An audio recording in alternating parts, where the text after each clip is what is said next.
Hello dear student, मैं उत्तम कुमार महर्षि आप सब लोगों का एक बार फिर से स्वागत करता हूं मेरे इस यूट्यूब चैनल में।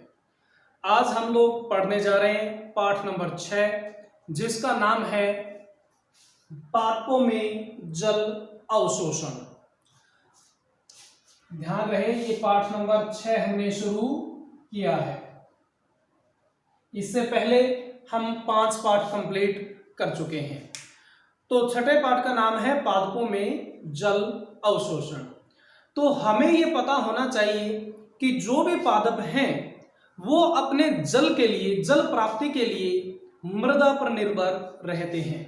यानी पादप जो भी जल अवशोषित करते हैं वो कहां से करते हैं? मृदा से करते हैं। अब मृदा में जो जल है वो कई प्रकार का उपलब्ध होता है। जैसे तेज बरसात हुई, उस बरसात होने के पश्चात कुछ जल जो है वो सतह के ऊपर ऊपर बहता हुआ दूर चला जाता है, जिसको कहा जाता है वाहित जल। ठीक है। इसके पश्चात जल जो बहकर निकल चुका है, उसके अलावा कुछ जल जो होता है वो भूमि के गुरुत्वाकर्षण के कारण, आपको पता होगा कि हमारी पृथ्वी में गुरुत्वाकर्षण जो है वो इसके केंद्र भाग की ओर लगता है। यानी पृथ्वी प्रत्येक वस्तु को अपने केंद्र की ओर खींचने का प्रयास करती है, और इस गुरुत्वाकर्षण के कारण जल जो है वो भूमि की परतों के नीचे चला जाता है, जिसे हम कहते हैं गुरुत्व जल। इसके अलावा कुछ जल ऐसा भी होता है जो आर्द्रता के रूप में मृदा कणों द्वारा अवशोषित कर लिया जाता है। यानी मृदा कण स्वयं उसे अपने अंदर ग्रहण कर लेते हैं, जो कि उनके अंदर आर्द्रता के रूप में विद्यमान रहता है, जिसे हम कह सकते हैं आर्द्रता ग्राही जल। और इसके अलावा कुछ जल जो है वो मृदा के कणों के मध्य एक बिल्कुल पतली नलिका का निर्माण करते हुए पाया जाता है। मृदा के जितने भी कण हैं उनके बीच बीच में एक नलिका के रूप में वो हमें मिलेगा, जिसे हम कहते हैं केशिक्तव जल। क्योंकि वो बिल्कुल पतली नलिका बना रहा है, केस जितनी, बाल जितनी पतली नलिका बना रहा है, इसलिए चूंकि वो केस जैसी नलिका बना रहा है इसलिए उसको हम कहते हैं केशिक्तव जल। केशिक्तव जल। केशिक्तव जल को, केशिका को अंग्रेजी में बोलते हैं अपने कैपिलरी, तो इस केशिक्तव जल को अपने बोलेंगे कैपिलरी वाटर। अब हम देखते हैं क्या ये सारा जल पादपों के उपयोग योग्य है। सबसे पहले चर्चा करते हैं वाहित जल की। वाहित जल चूंकि बहकर हमारी भूमि से दूर चला गया है, इसलिए इसका उपयोग नहीं किया जाएगा पादप के द्वारा। पादप इसका उपयोग नहीं कर पाएंगे। इसके अलावा दूसरा यदि देखा जाए गुरुत्व जल, जो कि गुरुत्वाकर्षण बल के कारण भूमि के केंद्र की ओर या परतों के नीचे जाकर भूमिगत जल के रूप में बदल चुका है, उसे यदि देखें तो यह भी पौधों के उपयोग योग्य नहीं होता, क्योंकि पादपों की जड़ें तो ऊपर ही रह जाएंगी भूमि की कुछ सेंटीमीटर या कुछ मीटर तक, और यह जल जो है वो काफी मीटर तक नीचे जा चुका होता है। जड़ें ऊपर रह गई, जल नीचे चला गया, तो इस जल का भी उपयोग हम जानते हैं पादप नहीं कर पाएंगे। तीसरे प्रकार का यदि जल देखा जाए तो उसे अपने कहते हैं आर्द्रता ग्राही जल, जो कि मृदा कण ने स्वयं अपने अंदर धारण कर लिया है, नमी के रूप में उसे प्राप्त कर लिया है, तो इसका उपयोग भी ये पादप नहीं कर पाते हैं।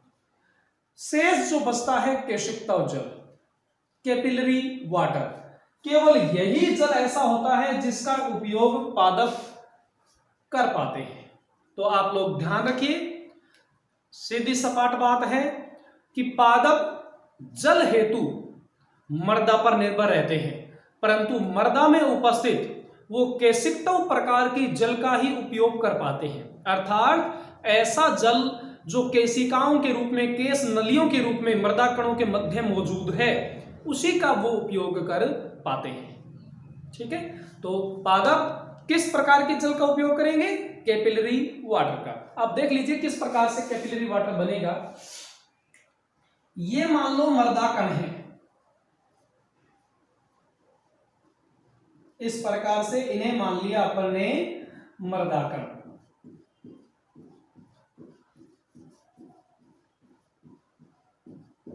ठीक, ये सारे सारे मृदा कण मान लिया अपन ने। अब यदि अपने देखें केशिकाओं जल किस प्रकार से विद्यमान रहेगा, तो इस प्रकार से मृदा कणों के बीच बीच में इस प्रकार से सूक्ष्म नलिकाओं के रूप में वो मौजूद रहेगा।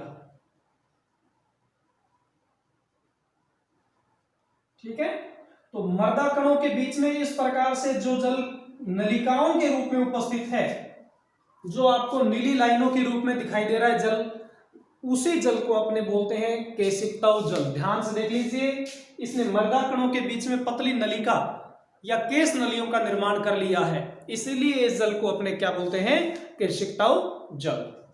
तो बात की गांठ बांध ली आप लोगों ने कि कौन सा जल पादप के उपयोग योग्य होता है, तो हम बोलेंगे कैपिलरी वाटर, यानी केशिकाओं जल। हो सकता है 1 नंबर के अंदर वार्षिक परीक्षा में आपसे ये पूछ भी लिया जाए। अब चलते हैं इसके आगे। ये तो हमने देख लिया कि कौन सा जल पादप के उपयोग योग्य होता है।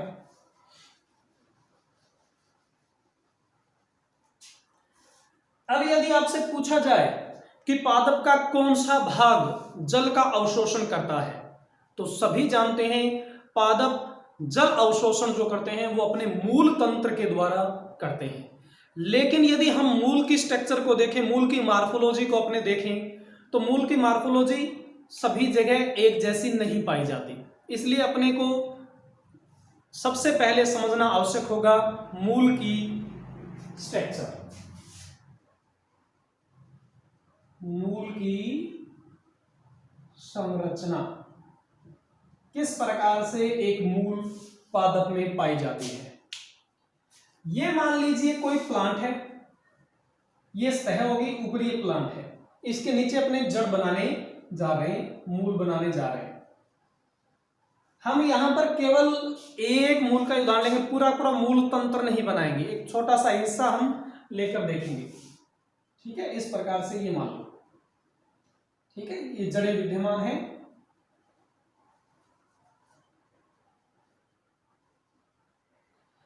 इस हिस्से को हम देखने जा रहे हैं।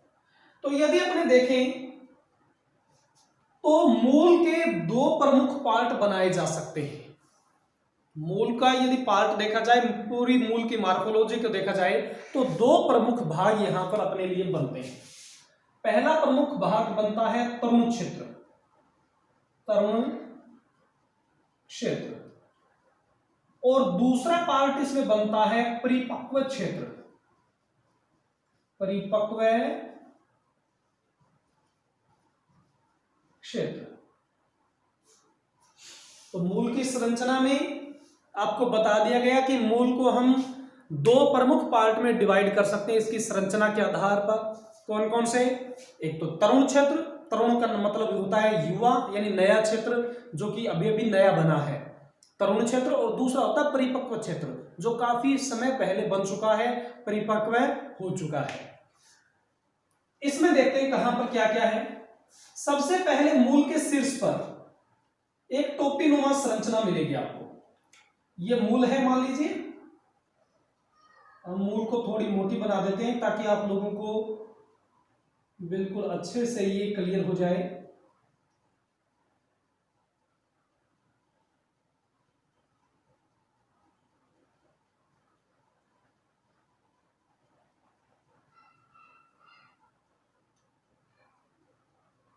पीछे का भाग जो है वो आपको ज्यादा मोटाई वाला बनाना है, ठीक है, और आगे का भाग थोड़ा आपको पतला बना देना है।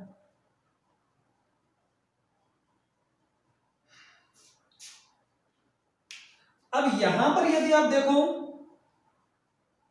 ये मूल शीर्ष हो गया, और मूल शीर्ष के ऊपर ये आपको टोपीनुमा स्ट्रक्चर दिखाई दे रही है। ये टोपीनुमा स्ट्रक्चर क्या कहलाती है? मूल गोप। मूल गोप यानी रूट कैप। जड़ के तरुण क्षेत्र के यदि शीर्ष को देखा जाए तो इसके ऊपर अपने को एक फूला हुआ भाग दिखाई देता है और उस फूले हुए भाग को कहते हैं मूल गोप। क्या कहते हैं इसको? मूल गोप यानी रूट कैप। इसका काम क्या है मूल गोप का? पौधे के शीर्ष भाग, पौधे की जड़ के शीर्ष भाग की वृद्धि के समय ये उसे मर्दा के द्वारा होने वाले घर्षण से बचाने का कार्य करती है। इस मूल गोप का इतना सा काम है कि जब मूल वृद्धि करेगी तो इसके शीर्ष भाग को ये क्षतिग्रस्त होने से बचाएगी। मर्दा द्वारा शीर्ष भाग पर जो घर्षण बल लगेगा वृद्धि के दौरान, उससे ये बचाती है। इसके पीछे का जो पार्ट है, यानी ये तो रूट कैप होगी, रूट कैप के ठीक पीछे का पार्ट जो है, जो सब टर्मिनल पार्ट है, वो सब टर्मिनल पार्ट कहलाता है मूल शीर्ष। ध्यान रहे, पादपों में मूल शीर्ष जो है वो टर्मिनल नहीं होकर सब टर्मिनल क्षेत्र होता है, क्योंकि टर्मिनल पोजीशन पर बिल्कुल सिरे पर तो क्या उपस्थित है? मूल गोप। और मूल शीर्ष जो है वो मूल गोप के जस्ट पीछे का भाग है। इसलिए ध्यान रखें, मूल शीर्ष की पोजीशन कैसी होती है? सब टर्मिनल होती है, क्योंकि टर्मिनल पोजीशन पर तो क्या आ गया? रूट कैप आ गई, और उसके जस्ट पीछे क्या आ गया? सब टर्मिनल क्षेत्र में मूल शीर्ष। मूल शीर्ष क्षेत्र जो है, इसकी कोशिकाएं विभज्योतकी ऊतक से निर्मित होती हैं, और विभज्योतकी ऊतक से निर्मित होने के कारण यह बार बार विभाजन करते हुए कोशिकाओं की संख्या बढ़ाता है क्षेत्र, और इस कारण से मूल की वृद्धि संभव हो पाती है। तो हम जान सकते हैं कि मूल शीर्ष का काम क्या है? मूल की लंबाई में वृद्धि हेतु उत्तरदायी। ठीक है, क्यों? क्योंकि इसका क्षेत्र कैसा है? विभज्योतकी ऊतकों युक्त है, जो कि बार बार विभाजन करते हुए कोशिकाओं की संख्या बढ़ाते हैं, जिससे पादप की मूल की वृद्धि हो पाती है। मूल शीर्ष के ठीक पीछे का जो कुछ दूरी तक का क्षेत्र है, इस क्षेत्र को कहेंगे दीर्घीकरण क्षेत्र। दीर्घीकरण क्षेत्र। दीर्घीकरण क्षेत्र वो क्षेत्र है, नाम से नाम देखिए, दीर्घीकरण यानी लंबाई वाला क्षेत्र, जहां पर लंबाई हो रही है, जहां पर दीर्घीकरण हो रहा है, वो क्षेत्र। दीर्घीकरण क्षेत्र मूल शीर्ष के ठीक पीछे का क्षेत्र होता है, और इस क्षेत्र की कोशिकाएं लंबाई में वृद्धि करती हैं। मूल शीर्ष की कोशिकाएं तो कैसे कर रही थी? बार बार विभाजन कर रही थी, लेकिन दीर्घीकरण क्षेत्र की कोशिकाएं लंबाई में वृद्धि करते हुए, एक छोटी सी कोशिका है वो धीरे धीरे अपनी लंबाई में वृद्धि करेगी, जिससे मूल की लंबाई में वृद्धि होती है। तो दीर्घीकरण क्षेत्र की कोशिकाएं लंबाई में वृद्धि करते हुए मूल की लंबाई को बढ़ाने का कार्य करती है। दीर्घीकरण क्षेत्र के ठीक पीछे का क्षेत्र जो है, उसे कहते हैं मूल रोम क्षेत्र। उसे क्या कहेंगे? मूल रोम क्षेत्र। यहां पर एक कोशिकीय मूल रोम पाए जाते हैं। इस क्षेत्र को अपन क्या नाम दे देंगे? मूल रोम क्षेत्र। वास्तव में जल जो अवशोषित किया जाता है वो मूल के मूल रोम क्षेत्र द्वारा ही किया जाता है। ये मूल रोम क्षेत्र रहा। आपको पता है, पादप में जल अवशोषण का काम मूल पर पाए जाने वाले एक कोशिकीय मूल रोम संपन्न करते हैं। जल अवशोषण किसके द्वारा होता है? मूल रोम के द्वारा होता है, और यह मूल रोम क्षेत्र ही जल अवशोषण के लिए उत्तरदायी होगा। तो आपको कार्य पता चल रहा है। इसके पीछे का क्षेत्र जो है, जो भी पीछे का जितना भी लंबा क्षेत्र बच गया, ये तो बिल्कुल छोटा सा क्षेत्र होता है। ज्यादातर क्षेत्र परिपक्व क्षेत्र होता है, जिसको हम यहां पर दिखा नहीं पाते, क्योंकि जड़ तो बहुत लंबी होती है, बोर्ड अपना छोटा सा रह गया। ये है परिपक्व क्षेत्र।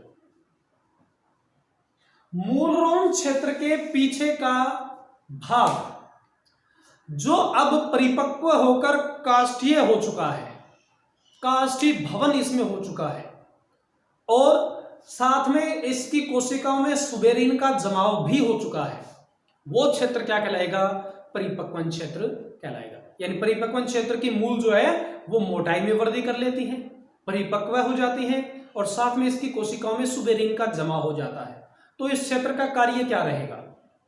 कार्य रहेगा पादप को स्थिरीकरण करने में मदद करना, पादप को मृदा में जमाए रखने का काम जो है वो इस परिपक्व क्षेत्र के द्वारा किया जाता है। तो यदि हम देखें, ये तो हो गई जड़ का चित्र बना सकते हो। मूल गोप बिल्कुल शीर्ष पर है, टर्मिनल पोजीशन है, इसके पीछे मूल रोम क्षेत्र,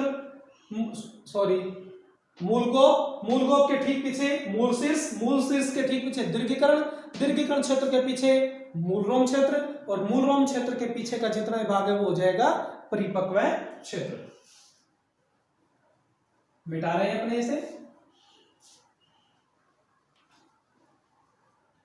यानी मूल की संरचना को हमने कितने पार्ट में बांट दिया? एक तो तरुण क्षेत्र और दूसरा परिपक्व क्षेत्र।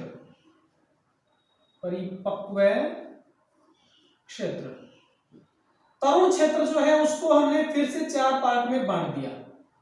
ABCD करके हम लिख सकते हैं। तरुण क्षेत्र को हमने फिर से 4 पार्ट में बांट दिया। तरुण क्षेत्र में सबसे शीर्ष का भाग जो था वो कौन सा था? मूल गोप। कौन सा था? मूल गोप। दूसरा क्षेत्र जो था वो कौन सा था? मूल शीर्ष।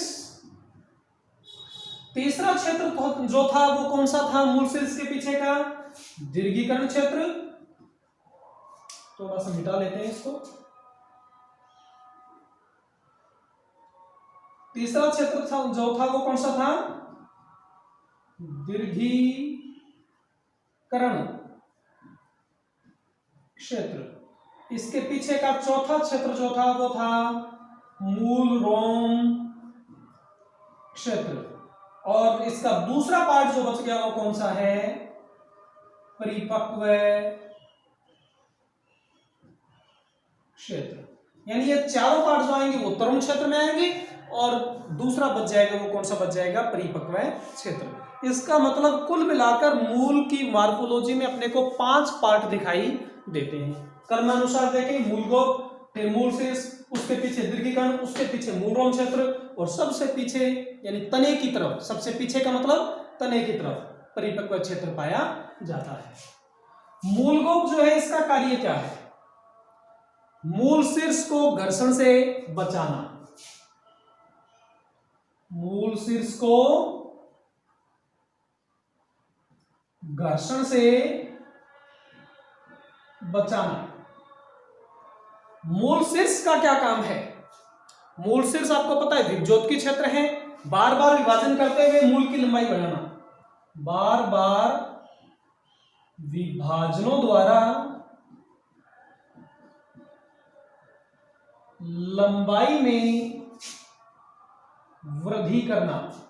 बार बार विभाजन करते हुए लंबाई में वृद्धि करते हैं। दीर्घीकरण क्षेत्र का काम क्या है? कोशिकाएं जो है अपनी स्वयं की लंबाई बढ़ाएंगी। सेल अपनी लंबाई में वृद्धि कर मूल की लंबाई बढ़ाना। दीर्घीकरण क्षेत्र नाम से स्पष्ट हो रहा है, इस क्षेत्र की कोशिकाएं अपने आप लंबाई में दीर्घीकरण करेंगी जिससे जड़ की लंबाई बढ़े। अब स्वाभाविक सी बात है, कोई रेक्टिफिकेशन वाली बात नहीं, कि यदि कोशिकाओं की लंबाई बढ़ेगी तो जाहिर सी बात है जड़ की लंबाई तो अपने आप बढ़ेगी। इसके पश्चात मूलरोम क्षेत्र, इसका प्रमुख काम क्या है? जल अवशोषण करना। अपने पाठ का जो प्रमुख टॉपिक था वो कौन सा था? जल अवशोषण करना। अब आपसे पूछ लिया जाए जल अवशोषित कौन करता है, तो आप बता दोगे मूल रोम। मूल के तरुण क्षेत्र में पाए जाने वाले मूल रोम जल अवशोषण का काम करते हैं, और इसके पीछे का जो परिपक्व क्षेत्र है वो क्या करता है? पादप को स्थिरीकृत करने का काम करता है। ये क्या करता है, पादप को स्थिरीकृत करता है। प्रमुख पार्ट आपको क्या मिला, मूल रोम। अब यदि देखें मूल रोम होते कैसे हैं, तो आपको बता दें मूल रोम एक कोशिकीय होते हैं। ये मान लो, इन्हें मैं साफ कर दूं, जड़ के आपको पार्ट पता चल गए होंगे। अब मैं इनके बारे में आपको छोटी छोटी और इंपॉर्टेंट बातें बता रहा हूं। आप इनके पार्ट, कौन कौन से पार्ट हैं, कौन से पार्ट का क्या कार्य है, वो अच्छे से ध्यान रख लेना। ये मान लो मूल की एपिडर्मिस है। यदि इसकी आंतरिक स्ट्रक्चर की बात की जाए, ये मूल की एपिडर्मिस मान लीजिए आप। अब यदि हम देखें मूल रोम कहां पर है, तो इसकी एपिडर्मिस की कोशिका ही अतिवृद्धि करके मूल रोम का निर्माण करती है। इस प्रकार से यहां पर यह देख लीजिए, एपिडर्मिस की लेयर है, एपिडर्मिस की कोशिका अतिवृद्धि करते हुए क्या कर रही है, मूल रोम का निर्माण कर रही है। यह है मूल रोम। मूल रोम कैसा होता है, एक कोशिकीय होता है और वास्तव में एपिडर्मिस की कोशिका की ही अतिवृद्धि होता है। जैसे ये, ठीक इसी प्रकार से ये मान लो कोशिका है, तो ये भी अतिवृद्धि करके क्या कर सकती है, मूल रोम का निर्माण कर सकती है। ठीक है, तो आप ध्यान रखोगे मूल रोम क्या है, एपिडर्मिस की अतिवृद्धि है और होते कैसे हैं, एक कोशिकीय। इसके अलावा वो तो आप जानते हो, 11th क्लास में आपने पढ़ लिया था कि रूट कैप जो है, मूल गोप जो है, वो मूल गोप भ्रूणीय अवस्था में कैलिप्ट्रोजन उत्तक से निर्मित होती है। जो आपको बताया था मूल गोप, ये कौन से उत्तक से निर्मित होती है, मूल गोप कैलिप्ट्रोजन उत्तक से, कैलिप्ट्रोजन उत्तक से। मूल गोप किससे निर्मित होती है, कैलिप्ट्रोजन उत्तक से। काम क्या करती है, मूल शीर्ष को मृदा के घर्षण से बचाती है। अब इसका काम है मृदा के घर्षण से बचाना, लेकिन जलीय पौधों में यदि देखा जाए तो वहां पर घर्षण तो लगता नहीं मूल शीर्ष में, इसलिए वहां पर मूल गोप नहीं पाया जाता। ध्यान रखें, जलीय पादपों में मूल गोप नहीं पाया जाता, वहां मूल गोप के स्थान पर मूल पॉकेट पाई जाती है, रूट पॉकेट पाई जाती है, जो कि उत्प्लावन बल प्रदान करने का कार्य करती है। तो आप ध्यान रखेंगे, केवल स्थलीय पादपों में ही मूल शीर्ष के ऊपर मूल गोप पाया जाता है। जलीय पौधों में मूल गोप के स्थान पर मूल पॉकेट पाई जाती है, जो कि काम क्या करती है, उत्प्लावन बल प्रदान करने का कार्य करती है। तो ये जड़ की स्ट्रक्चर हो। अब अपने देखने जा रहे हैं पादपों में जल अवशोषण की क्रिया विधि। तो पादपों में जल अवशोषण की क्रिया विधि की यदि चर्चा की जाए तो इसकी क्रिया विधि दो टाइप की हो सकती है। कौन कौन सी? पहला टाइप इसका है सक्रिय निष्क्रिय अवशोषण, निष्क्रिय अवशोषण, और दूसरा टाइप इसका रहेगा सक्रिय अवशोषण। वार्षिक परीक्षा की दृष्टि से बेहद इंपॉर्टेंट टॉपिक रहता है ये, कि जल अवशोषण की क्रिया विधि को अपने कितने पार्ट में बांट सकते हैं। तो आपके सामने है, हम दो पार्ट में बांट सकते हैं। कौन कौन से? निष्क्रिय अवशोषण और सक्रिय अवशोषण। आखिर निष्क्रिय अवशोषण किसे कहेंगे, कैसे ये संपन्न होगा, वो हम चर्चा करेंगे। और इसका जो थोड़ा सा पार्ट रहेगा, निष्क्रिय अवशोषण की क्रिया विधि आखिर होती कैसे है, तो वो अपने अगले किसी वीडियो में देखेंगे। लेकिन यहां पर अपने केवल निष्क्रिय अवशोषण और सक्रिय अवशोषण के बारे में सामान्य जानकारी प्राप्त कर रहे हैं। तो पादपों में जल अवशोषण की क्रिया विधि दो टाइप की होगी, निष्क्रिय अवशोषण और सक्रिय अवशोषण। हम जो शुरू करने जा रहे हैं सबसे पहले वो कौन सा है? निष्क्रिय अवशोषण।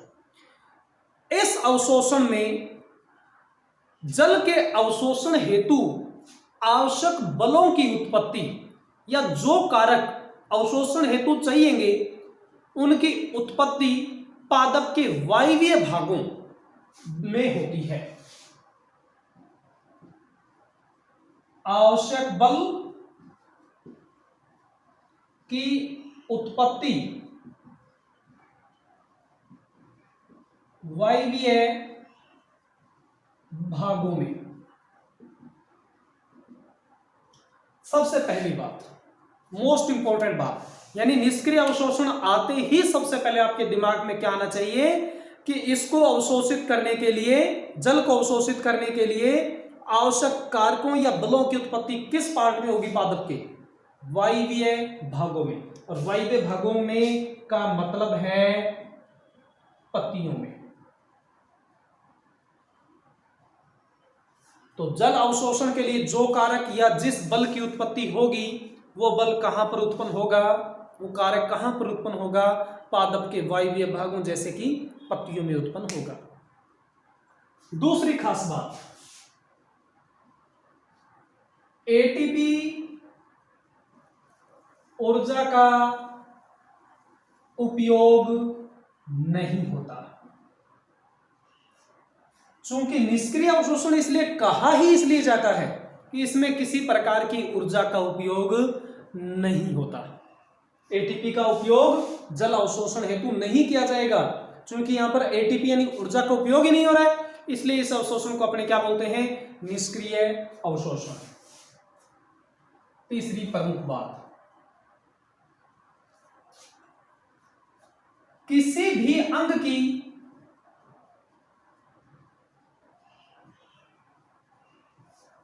कोई सक्रिय भूमिका नहीं होती।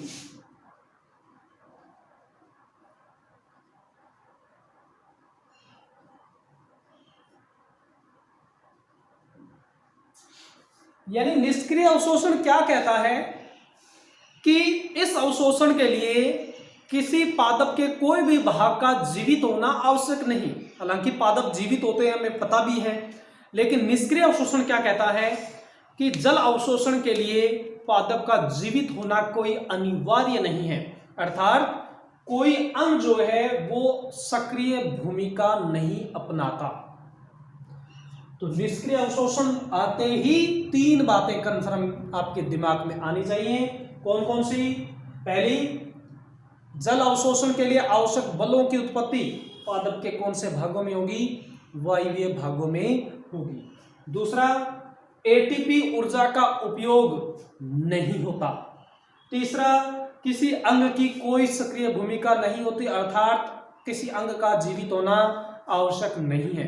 किसके अनुसार? निष्क्रिय अवशोषण के अनुसार। होता कैसे है निष्क्रिय अवशोषण, उसकी हम चर्चा करने जा रहे हैं। ये तो प्रमुख तथ्य थे निष्क्रिय अवशोषण से संबंधित। ये किसी पादप का तना है, ये इसकी मूल हो गई, मूल के ऊपर ये मूल रोम हो गए। ठीक है, आपको पता है ना जड़ की स्ट्रक्चर अभी अभी आपने देखी है। आपको यह भी पता होना चाहिए कि पादपों में जल का संवहन कौन से भाग के द्वारा होता है। आपको पता है संवहन बंडल में दो प्रकार के उत्तक पाए जाते हैं। कौन कौन से? फ्लोएम और जाइलम। संवहन बंडल के जाइलम उत्तक के द्वारा जल का संवहन किया जाता है। जाइलम में 4 टाइप की सेल्स पाई जाती हैं: जाइलम मर्दूतक, जाइलम रेसे, वाहिकाएं, वाहिनिकाएं। और इसमें से सबसे प्रमुख योगदान जल के संवहन में जो है वो वाहिकाओं का है। कुछ हद तक वाहिनिकाएं भी हैं, लेकिन प्रमुख योगदान एक सेल को यदि देखा जाए तो जाइलम की वाहिका।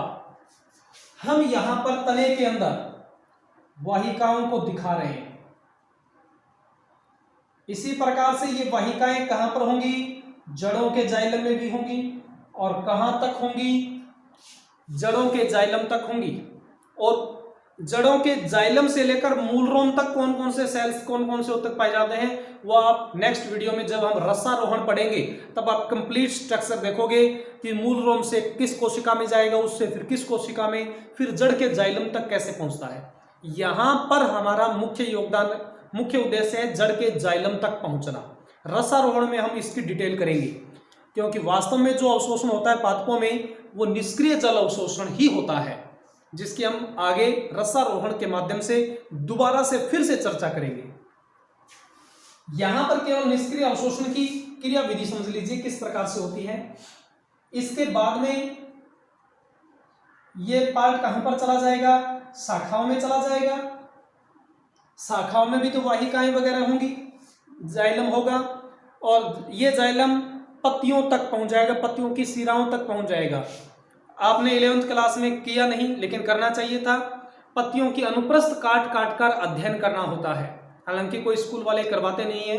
पत्तियों की अनुप्रस्थ काट का अध्ययन अपने को करना चाहिए। हम स्वयं पत्तियां लेते हैं, उसकी टीएस काटते हैं, फिर देखते हैं, तो हम वहां पर क्या पाते हैं कि पत्तियों की शिराएं जो हैं, उन शिराओं में ही संवहन बंडल पाए जाते हैं, और संवहन बंडल में होगा जाइलम, यानी शिराओं में क्या है, जाइलम। हमारा उद्देश्य यहां पर है शिराओं तक पहुंचना।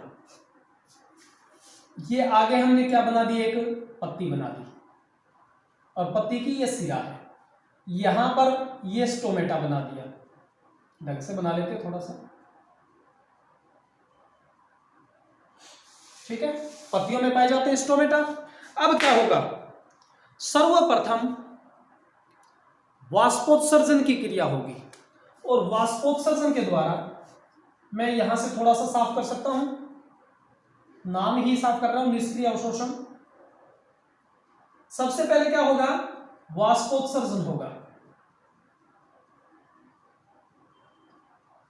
और वाष्पोत्सर्जन की क्रिया के द्वारा क्या होता है, स्टोमेटा से जल वाष्पित होकर बाहर निकल जाता है, जिसके परिणाम स्वरूप स्टोमेटा की गार्ड सेल में जल की कमी आ जाती है, जिससे गार्ड सेल तनाव में आ जाती हैं, या एक प्रकार का तनाव, एक प्रकार का बल उत्पन्न हो जाता है। इस तनाव को दूर करने के लिए इसके आसपास की कोशिकाओं से जल स्टोमेटा की गार्ड सेल में चला जाता है। पत्ती की आसपास की जो कोशिकाएं, गार्ड सेल के जो आसपास की कोशिकाएं हैं, उनसे निकलकर जल कहां पर चला जाएगा, स्टोमेटा की गार्ड सेल में, जहां पर जल की कमी हो गई, वहां पर तो जल की पूर्ति हो जाएगी। अब जल की कमी कहां आ गई, पत्ती की अन्य सहायक कोशिकाओं में कमी आ गई, वहां पर एक तनाव उत्पन्न हो जाएगा। अब इस तनाव को दूर करने के लिए जल जो है वो पत्ती की शिराओं से जल सहायक कोशिकाओं में पहुंचेगा। शिराओं के जाइलम से जल कहां पर पहुंचेगा, पत्ती की सहायक कोशिकाओं में। अब सहायक कोशिकाओं में जल की पूर्ति हो गई, लेकिन अब जल की कमी कहां आ गई, शिराओं के जाइलम में, या जाइलम की वाहिका में कमी आ गई। अब क्या होगा, जो शाखा है, शाखा के जाइलम से जल कहां पर पहुंच जाएगा, पत्ती के जाइलम में, और अब एक वाहिका से दूसरी वाहिका में जल इस प्रकार से धीरे धीरे ऊपर चढ़ने लगता है। यानी तनाव को दूर करने के लिए, जो तनाव सबसे पहले गार्ड सेल में उत्पन्न हुआ, उसको दूर करने के लिए सहायक कोशिकाओं से जल पहुंचा, फिर तनाव कहां आ गया, सहायक कोशिकाओं में, जिसको दूर करने के लिए पत्ती की शिराओं से जल सहायक कोशिकाओं में गया। अब शिराओं में जल की कमी आ गई, तो जल जो है वो शाखा की जाइलम से पत्ती की जाइलम में पहुंचा, और इस प्रकार से एक जाइलम की जो वाहिका है वो आगे से आगे तनाव को दूर करते हुए जल को पहुंचाने का काम करती है। और ये तनाव इस प्रकार क्रमबद्ध रूप से आगे होता चला जाता है, और जैसे जैसे तनाव उत्पन्न होता जाता है, वैसे वैसे उस तनाव को दूर करने के लिए जल जो है वो ऊपर की ओर खींचा चला जाता है, ऐसे। और अंत में ये तनाव कहां पर उत्पन्न हो जाएगा, मूल रोम में, और मूल रोम के इस तनाव को दूर करने के लिए मृदा से जल पहुंच जाता है मूल रोम में। अब आप क्या दोगे, यदि मृदा में जल हुआ ही नहीं तो वो तनाव दूर नहीं होगा, और धीरे धीरे पादप की मृत्यु हो जाएगी। यदि तनाव लंबे समय तक बना रहेगा तो पादप की मृत्यु भी हो जाएगी। इसलिए तो हम कहते हैं कि समय समय पर जल की आवश्यकता होती है पादप को। तो इस प्रकार से ये जल पहुंचा।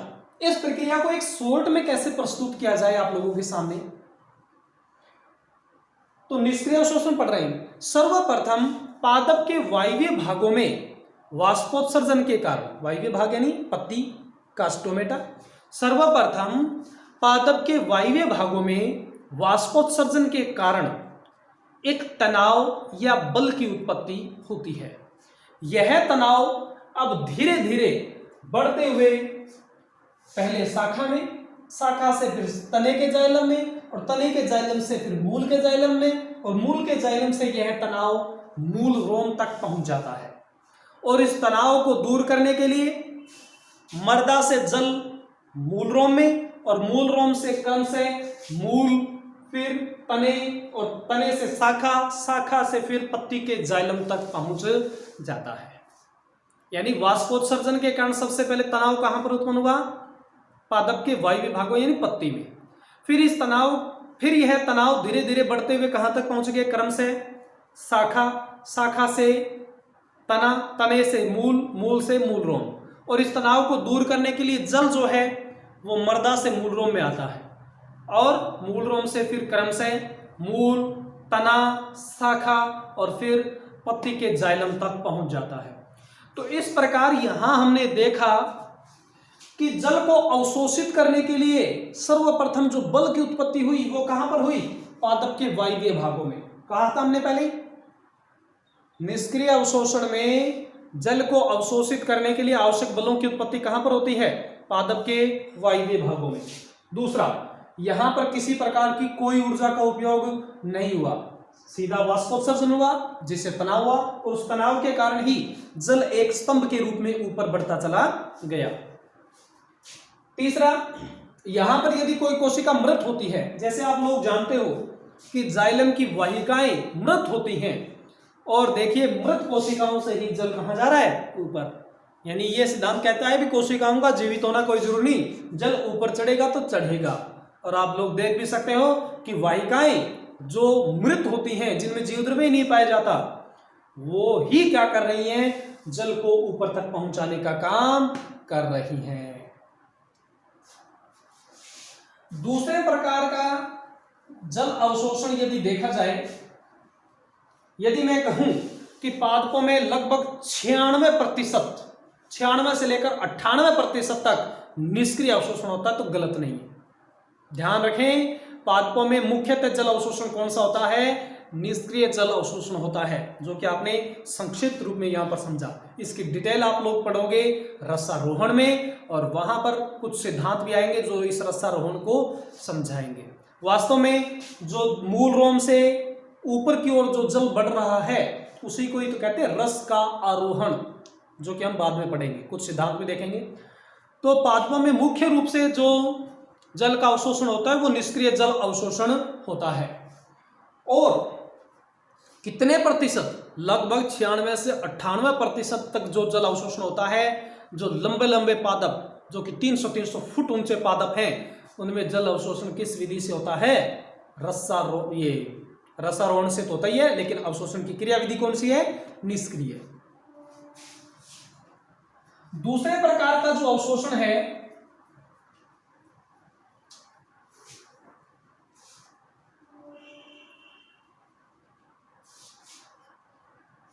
वो अवशोषण है सक्रिय अवशोषण। पहला पार्ट हो गया अपना निष्क्रिय, और दूसरा हो गया सक्रिय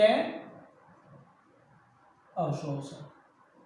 तो जाहिर सी बात है, सक्रिय अवशोषण निष्क्रिय अवशोषण के जस्ट विपरीत है। कैसे? सबसे पहली बात, सक्रिय अवशोषण में आवश्यक बलों की उत्पत्ति कहां पर होती है? मूल क्षेत्र में। आवश्यक बल की उत्पत्ति मूल क्षेत्र में। कहां पर होती है? मूल क्षेत्र में होती है। यानी वहां निष्क्रिय अवशोषण में आवश्यक बलों की उत्पत्ति कहां पर हुई? वायवीय क्षेत्र में। और यहां पर कहां हो रही है? मूल क्षेत्र में। दूसरा, एटीपी ऊर्जा का उपयोग होता है।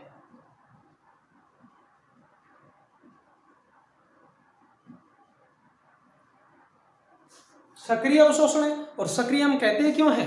क्योंकि इस प्रकार के अवशोषण में एटीपी के रूप में ऊर्जा का इस्तेमाल किया जाता है। तीसरा, विभिन्न भागों का जीवित होना आवश्यक।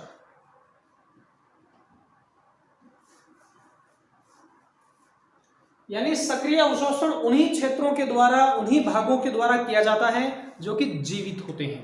तो जस्ट निष्क्रिय अवशोषण के उलट हो गए। अब यदि अपने देखें इसकी क्रियाविधि, होता कैसे है सक्रिय अवशोषण, तो सक्रिय अवशोषण के लिए कंडीशन है कि खासतौर से ये रात्रि में होता है।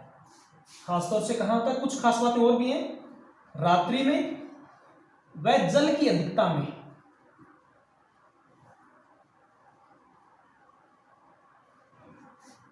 यानी एक तो कब होगा, रात्रि में, कंडीशन है निष्क्रिय सक्रिय अवशोषण के लिए कंडीशन है रात्रि में होगा और जल की अधिकता में ही होता है।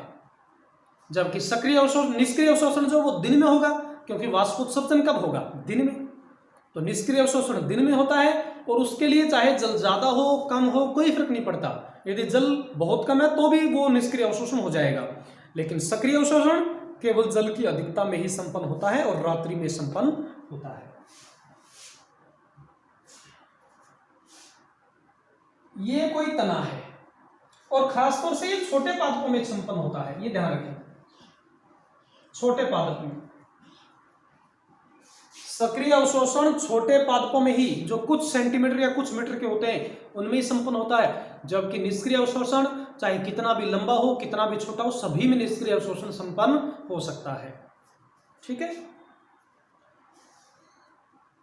ये तने का जाइलम हो गया, ये ऊपर पत्तियां हो गई, क्योंकि वायवीय भागों से तो अपने को मतलब ही नहीं।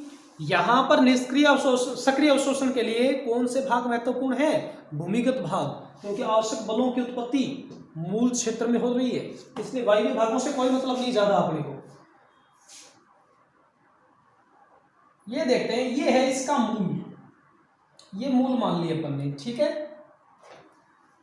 ज्यादा मोटी बना दी मैंने, लेकिन मान लो, मानने में क्या हर्ज है।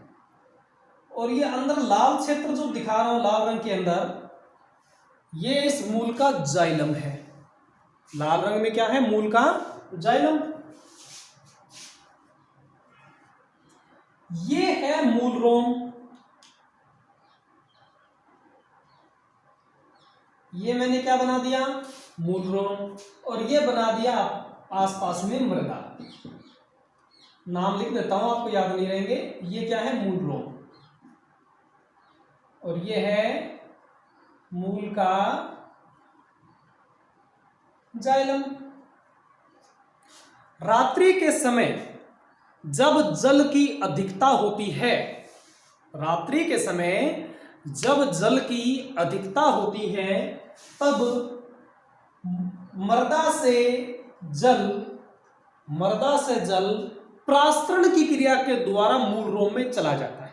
आप प्रासरण का सिद्धांत जानते हो, जल अपनी अधिक सांद्रता से निम्न सांद्रता की ओर गमन करता है।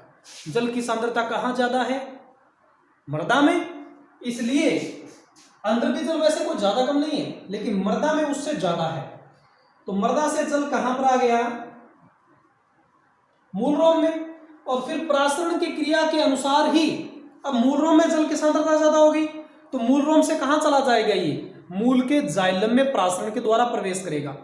अब मूल के जाइलम में पहले से ही जल स्तंभ मौजूद है, पहले से ही जल एक स्तंभ के रूप में मौजूद है वहां पर। ठीक है, ये मान लो जल मौजूद है। अब मूल रोम से जल और अंदर जा रहा है, और जा रहा है अंदर, तो ये मूल रोम से जल जो अंदर जा रहा है मूल के जाइलम में, ये क्या करेगा, पहले से जो जल स्तंभ उपस्थित है उस पर धक्का लगाएगा। यानी प्रासरण की क्रिया के द्वारा मृदा से जल कहां आया, मूल रोम में। अब मूल रोम से यह जल कहां जा रहा है, मूल के जाइलम में, जहां पर पहले से ही जल मौजूद है। अब पीछे वाला जल क्या करेगा, जो मूल रोम से आ रहा है, वो इसके ऊपर धक्का लगाएगा, दाब लगाएगा, और इस प्रकार मूल के जाइलम में उपस्थित जल स्तंभ पर जो दाब लगता है, उस दाब को कहा जाता है मूल दाब। क्या कहेंगे इसको, मूल दाब। और ये मूल दाब क्या काम करता है, जो पीछे से जल आ रहा है मूल रोम से मूल के जाइलम में, जो कि धक्का लगा रहा है मूल के जाइलम में उपस्थित जल पर, यहां ये रहा। मैं आपको दोबारा से बनाकर दिखाता हूं थोड़ा सा।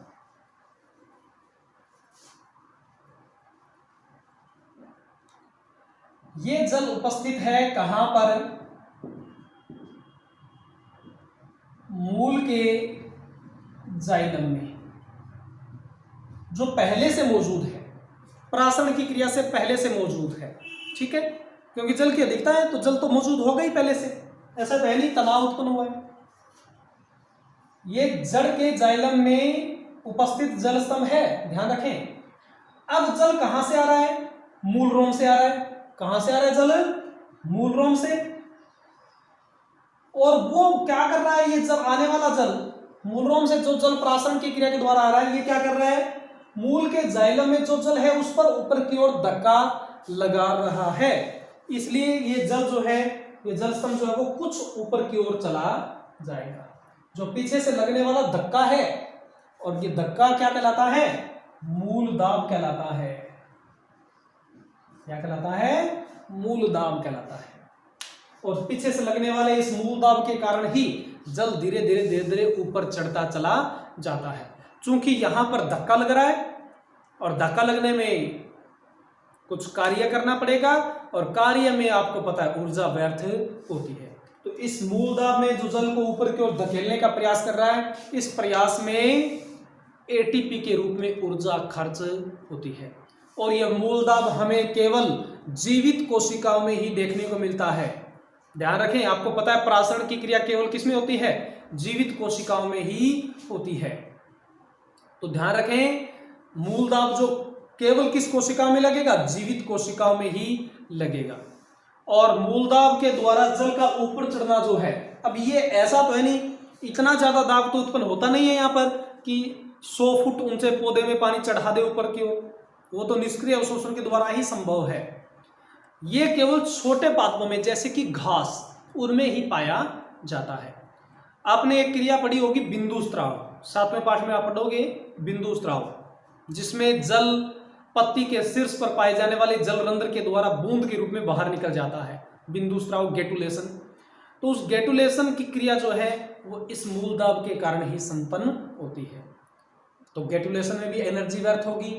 ध्यान रखें, सक्रिय अवशोषण में आवश्यक बलों की उत्पत्ति कहां पर होती है? मूल क्षेत्र में। ऊर्जा का उपयोग किया जाता है। पादप का जीवित होना, यानी केवल जो ये सक्रिय अवशोषण है वो जीवित भागों के द्वारा ही संपन्न होता है।